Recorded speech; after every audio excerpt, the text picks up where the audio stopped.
बालेश्वर चांदीपुर सुरक्षा व्यवस्था कड़ाकड़ी आज बसिब गुरुत्वपूर्ण बैठक।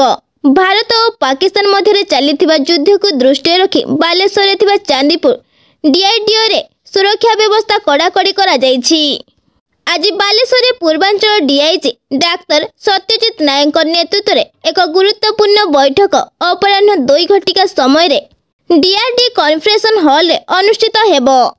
एही बैठक में बालेश्वर जिलापाल सूर्यवंशी मयूर विकास एसपी राजप्रसाद पीएक्सी और आईटीआई विभाग 2 वरिष्ठ अधिकारी एही गुरुत्वपूर्ण बैठक में जोगदेवे।